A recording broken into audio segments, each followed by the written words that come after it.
Court is on the record in the City of Conneaut versus Keith Garvin, 25 CRB 91. On April 7, 2025, Mr. Garvin pled not guilty to one count of domestic violence, a first-degree misdemeanor. We conducted a first pretrial conference on April 14, 2025. This case is set for a second pretrial conference today. In the meantime, on April 29th, 2025, the law director filed with the court a motion to revoke Mr. Garvin's bond. And so the court also, in addition to the pretrial conference today, the court also set this case for a hearing on the motion to revoke. This case was set at 9 a.m. All right, buckle up. We're diving into Kanye versus Keith Garvin. And no, not that Kanye.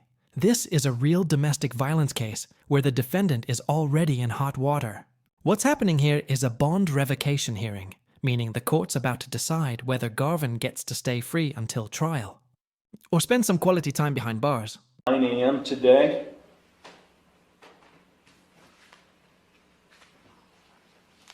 The defendant was given notice of the hearing today. We have a signed receipt in the file show he was given notice at his last pretrial conference. It is now 9:16 a.m. and the defendant, Keith Garvin, has failed to appear. Present in the courtroom is his attorney, Philip Heasley, law director John Lewis, and Officer Pinkett of the Conneaut Police Department. Mr. Heasley, can you advise us to where your client is? Yes, Your Honor. Thank you. My client's whereabouts are currently unknown to me. I will say for the record that notice letter for him to be here today at 9 a.m. with the time and date in bold print did go out to him. And we have not heard from him, Your Honor. And furthermore, as of today, I have been provided with additional discovery regarding the alleged incident regarding the bond revocation hearing. So, unknown, Your Honor, and I'm sorry to say that. Thank you very much. Have you attempted to reach him this morning? I have not done that, Your Honor. I thought you told my bailiff that you attempted to call him this morning. Not this morning, Your Honor. So, I'm sorry if I indicated that. No, that was... Do you have a good contact number to call him? I will check, Your Honor. You know, Mr. Heasley, if your client, and that happens fairly frequently, when your client fails to appear and you have contact information, you shouldn't have to wait for the court to tell you to call him. Yes, sir. I mean, you've been doing this long enough to know to get on the phone and call him even before we go in the courtroom.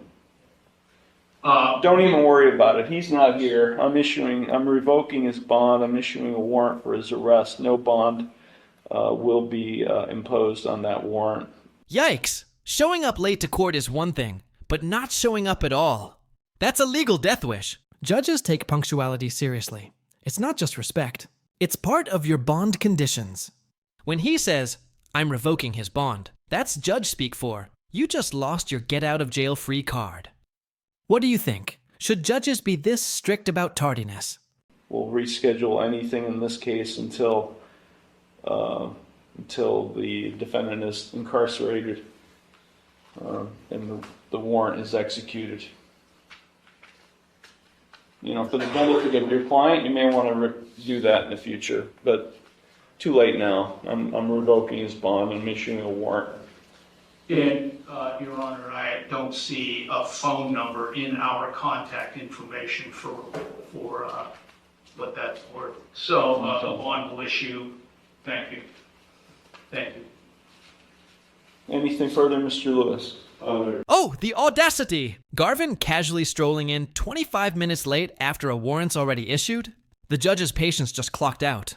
This is what we call a judicial mic drop moment.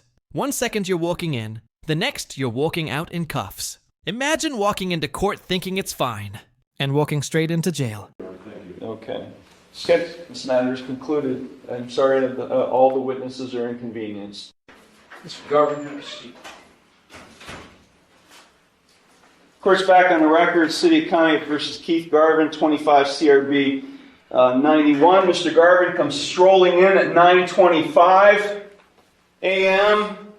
Case is set for 9 a.m. Where you been? Excuse me? Home. Take him into custody, hold him, and then we'll make you think about being on time. Seriously. We're revoking your bond. Tired of people being late. I've got a full docket today. Full docket. You know you're supposed to be here at 9. Okay, the court is back on the record in City of Conneaut versus Keith Garvin for the third time.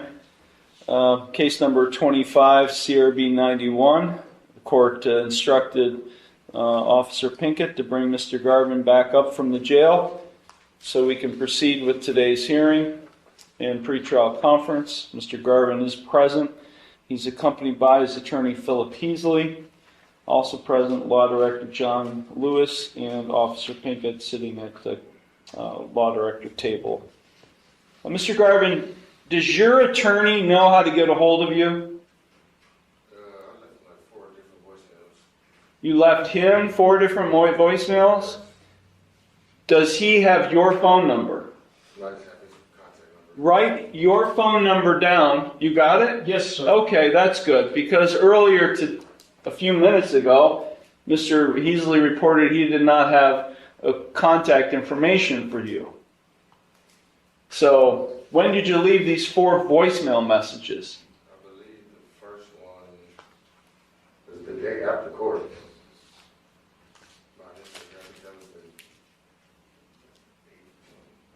Do you guys even have voicemail at the public defender's office? We have voicemail, Your Honor. I'm not even going to get into that. Okay.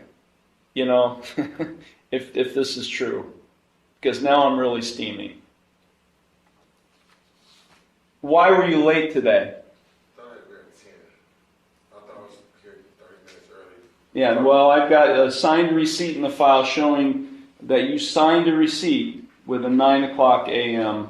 hearing date, or hearing time. So, you were wrong that it started at 10.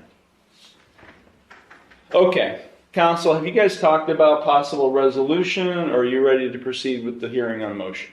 I'm ready to proceed, Your Honor. Okay. Mr. Heasley. Thank you, Your Honor. We have just been provided with information regarding the revocation What do you mean just provided? earlier this morning from the prosecutor, Your Honor. Well, you knew this hearing. You knew today was also scheduled for a hearing on the revocation, though, Yes, right? sir. Okay.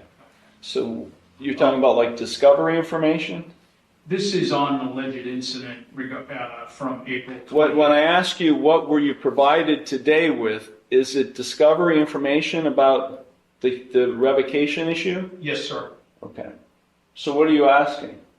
And I do realize the court has its schedule a minute or two to speak with Mr. Garvin regarding the revocation and whether he would admit to the same.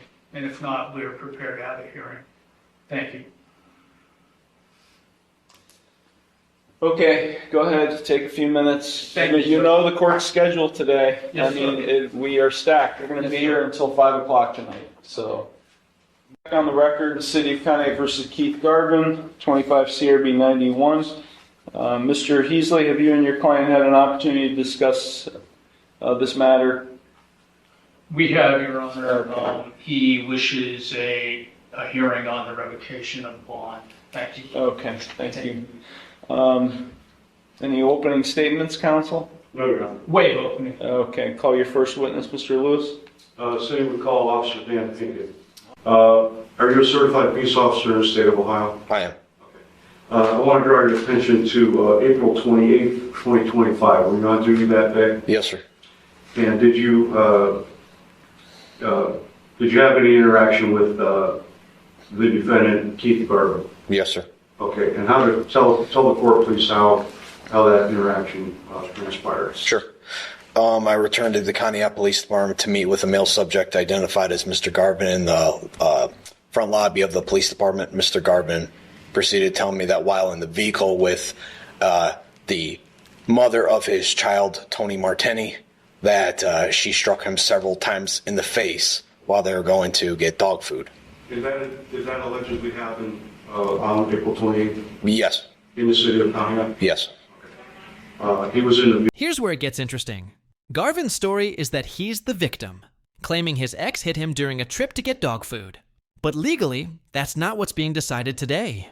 The question is, did he violate the no contact order? Even if his story's true, contacting the alleged victim, for any reason, breaks the court's bond terms. This is where defendants often trip themselves up. vehicle with the alleged domestic violence victim, Tony Martini. That's correct. Or he was being the victim in this case. Told you? Yes, sir. Okay. What, if anything else, did Mr. Garvin tell you? That while they were going to get dog food, he called his friend to go lock his front door. Mr. Garvin advised me that upset Miss Martini, and she became enraged and punched him approximately, if I do recall correctly, 4 times in the face. Did you at any time take a written statement from Mr. Garvin? Yeah, that day, yes, sir. On that day? Yes. Okay. That's a written statement that Mr. Garvin provided to you on April 28th. Correct. Could you please read that for the court? Sure. Tony Martini picked me up to get dog food. Then I called my neighbor to lock my door. That's when she lost it and punched me 4 times. She busted my lip, my neck, and jaw is swollen. So I called my friend to take me to the police station. And file this report. I'm sorry. Is that signed by Mr. Garvin? Yes, sir. Did you witness him signing that? Yes, sir. I'm going to approach again, Your Honor, and did you obtain any other evidence in the case? Yeah, I spoke to Miss Martini afterward. Okay. And did she provide a written statement? She did. Okay. Did she provide anything else to you? Yeah, she showed me a picture of emails from Mr. Garvin to her on her phone. I'm going to approach the witness again, Your Honor. Okay. Do you recognize that photograph, sir? Yes, sir. And did you take that photograph? I did, yes, sir. What's depicted in the photograph? It's emails from Keith Garvin to Miss Martini saying, hurry up. She says in the shower. He says, pull up real quick. And he says, the door go be unlocked. I don't even want to answer anymore. And it's from Keith Garvin. You can see it. So the emails say that they're from Mr. Garvin? On April 28th, that's correct. The emails are dated April 28th? Yeah, And you took that photograph? I did. Appears to be a true and accurate copy of the photograph you took? Yes, sir. How about this statement? Does that appear to be a true and accurate copy of the written statement that Mr. Garvin gave you? Yes, sir. Thank you, Officer Pinkett. I have no further questions at this time, Your Honor. Thank you. Cross-examination? Thank you, Judge. Officer Pinkett, you interviewed both individuals in this matter. That's correct. Took statements from each of them. Yes, correct. And not to go over your testimony just a minute ago in word-for-word detail, but Mr. Garvin came into the police station and indicated that the alleged victim had hit him. Or the suspect of them, he being the victim, that's correct. And that would be Tony Martini. Martini, correct. Yes, sir. And then later, Ms. Martini was interviewed and her statement was taken. That's correct. Thank you. To your knowledge, finally, Officer Pinkett, since then, to your knowledge, has there been a repeat of any incident such as this one involving contact between the two? Not to my knowledge, sir. Thank you. That's all, Your Honor. Thank you very much. Thank you. Any redirect? No, Your Honor. Okay. Thank you, officer. Your excuse. Yes, sir. So, Mr. Lewis, any argument? Thank you, Your Honor. I think it's pretty obvious that there was contact between Mr. Garvin. He had contact with Tony Martini on April 28th, as evidenced by his own written statement that he provided to law enforcement, which is signed by Mr. Garvin. He clearly had contact with Ms. Martini, contrary to this court's bond order in this case. Also, Exhibit B shows that prior to that physical contact with her, there were emails that he sent to Ms. Martini. You mean text messages? Yeah. I believe they're emails. Oh, these are emails? They're exhibited on her phone, but they're actually email Okay. correspondence. Yes, Okay. sir. So I think it's obvious that the defendant had contact with Tony Martini on April 28th, contrary to the bond order of this court, which ordered him to have no contact with Tony Martini, and therefore city would ask that Mr. Garvin's bond be revoked and that he be taken back into custody. Thank you. Thank you. Mr. Heasley? Thank you, Your Honor. Just briefly in response, we heard what the officer said, and it began with my client, Mr. Garvin, reporting an alleged crime, an incident regarding the alleged victim, Ms. Martini. That may not be a defense to a no contact order, which is what is before this court today. But I think it may very well be some sort of mitigating circumstance of some kind that is up to the court to determine. And what he said in his statement was clear, that she hit him. We're not here today for that. He's aware that a no contact order is on and is still in effect, which is why we're here today. I believe they do have one child, is that correct? Yes. One child together, and he's aware of, he was just taken into custody earlier today, of the consequences of violation of no contact orders. Your Honor, we would hope that his bond not be completely revoked, that he could avoid going back into jail. The original case is still, of course, on and pending. And I think that earlier this morning gave a clear indication of the fate which awaits Mr. Garvin at the hands of the court. He does work at an establishment called Castaways, and he must avoid, under whatever circumstances there are, any further contact with the alleged victim in this, Ms. Tony Martini, and that is all. Thank you very much. Thank you. Any response to any of that, Mr. Lewis? No, Your Honor.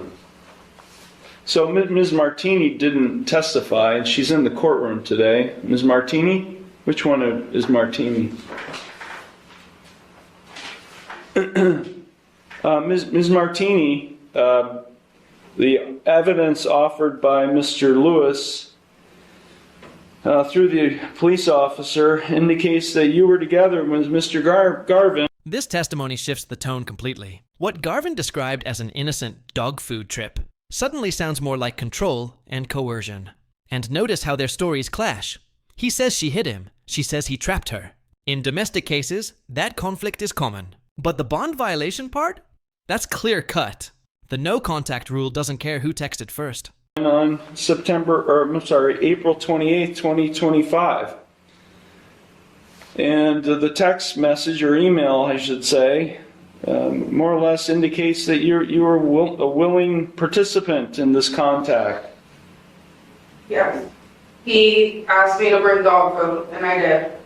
And the only way that I was able to leave, he snatched my keys out of the ignition. The only way I was able to leave was if I took him wherever he wanted to go. So you literally went to pick him up to get dog food? No, he took a different picture of the emails. I told him to either leave the money or I'll just bring the dog food. And he said I'm not, or leave the door unlocked. And he said he wasn't doing none of that. So, but yes, I did go to the house, and that's when he got the keys, and he told me, or he said, you can't leave unless you take me wherever. Which I did have to take him to work, because he wouldn't let me leave. He wouldn't give me my keys. I actually had to take him to the store, to work, back to the house, and he tried to get me to take him back to work. But that's when he told me that he was going to come up here and make a police report if I didn't take him back to work. So then he called a friend to pick him up to bring him up here. Why dog food? Because we have a dog there, and he doesn't really take care of animals. So I was So you have a dog together not together, but I do. There is a dog at the house. at the house he's at? Yes. Okay. I mean, Mr. Garvin signed a bond on April 7th, 2025. It's in bold print. It says that he is to have not consumed, possess alcohol or drugs, subject to random chemical testing, no contact with victim Tony Martini. I mean, no contact means no contact. I do find the defendant has violated the conditions of his bond by having contact with Tony Martini. So what would you like me to do, Mr. Now that I found that he's violated the condition of his bond? All right. Revoke the bond and place Mr. Garvin into custody. I mean, this is an ongoing situation, as the court is aware. Ms. Martini has informed me that she's filed an eviction proceeding against Mr. Garvin. The house that Mr. Garvin is residing in belongs to Ms. Martini. It's just an ongoing issue. And I believe, I didn't have Ms. Martini testify any interest in moving this proceeding along because I understand the court stopped in his slam today. But Ms. Martini told me previously that these emails have continued from Mr. Garvin to her beyond April 28th. I think that the facts here warrant, I mean, blatantly ignoring the court's order not to have contact with Ms. Martini. I would ask the court, I realize the jail is pretty full right now, but I don't know what other, obviously the court order is not going to work to keep Mr. Garvin from having contact with her. And I did discuss with Ms. Martini the fact that she's not to have contact with him either, in respect of the court order. So I did explain that all to her, Your Honor, as well. I indicated that Mr. Garvin has the rights of a tenant currently in that house, even though he's not, I don't know if he's paying rent or not, honestly, but he does have the rights of a tenant. This doesn't give her the authority to go into that house because he has the rights of a tenant. So it's one of those situations where you just kind of shrug your shoulders. This is clearly a blatant violation of the bond order. I would ask that Mr. Garvin be taken into custody and remain there until such time as the case is resolved. Thank you. Thank you. Mr. Heaston? Thank you, Your Honor. In response to that, we would hope that, although it is in the court's discretion to do that, we would hope the court would not. The court itself, although Ms. Martini, as Mr. Lewis indicated, did not testify, the court did elicit information from her directed towards the bench, and that only confirmed the fact that she was involved in the contact as well, from her end. That is not uncommon in these types of situations. There are personal ties between the two. And I would fully agree, as the court said a few minutes ago, that no contact means no contact. But Ms. Martini, in response to your own questioning, did indicate her role in this. Mr. Garvin must not have any more contact with her, either personally or by any other means, with Ms. Martini here. And I'm sincerely hopeful that that will not happen. And we will have a repeat of this type of incident pending the resolution of the underlying matter. I believe that the officer was asked if there was a repeat incident similar to this one on April 28th, and I do believe he indicated not to his knowledge. We would hope, Your Honor, that Mr. Garvin would not be taken back into custody. He does work. He must leave this woman alone and abide by not just that element of the court's interim orders, but also every other element thereof.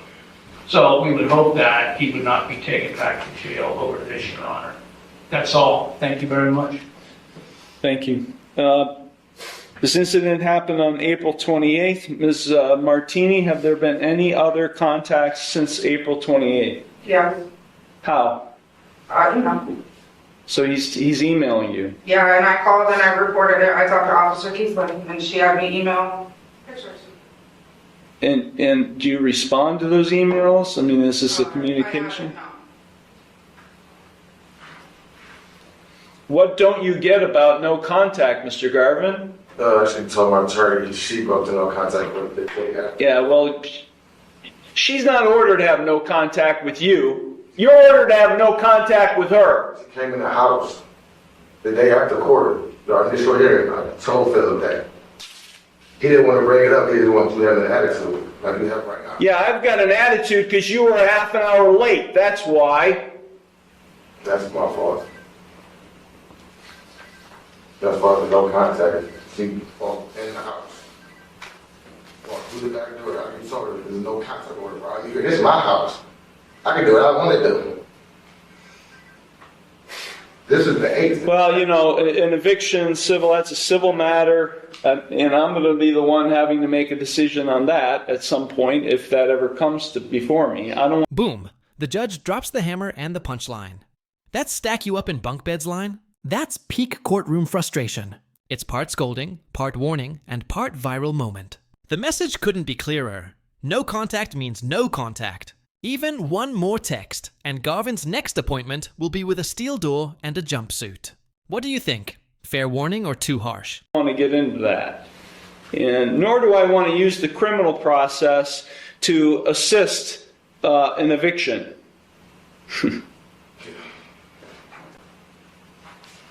Because I've been confronted with that in the past. Look, Mr. Lewis mentioned it. And Officer Pinkett knows full well that our jail is overflowing today. And Mr. Garvin, no contact means no contact.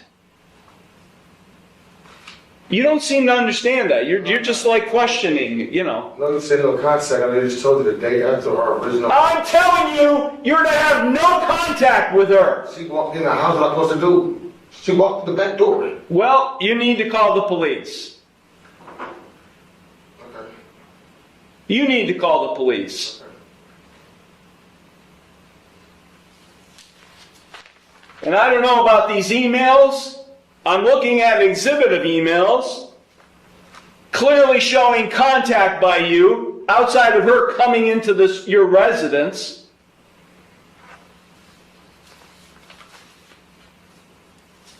If you have one more, any bit of contact with her while this case is pending, Mr. Garvin, I'll revoke your bond, you're going to jail, and I don't care. I'll stack you up in bunk beds on top of each other in a jail cell. I don't care. If it happens one more time, that's where you're headed. And Ms. Martini, you need to call the police if there's any further contact, and you need to stay away from him. Understood?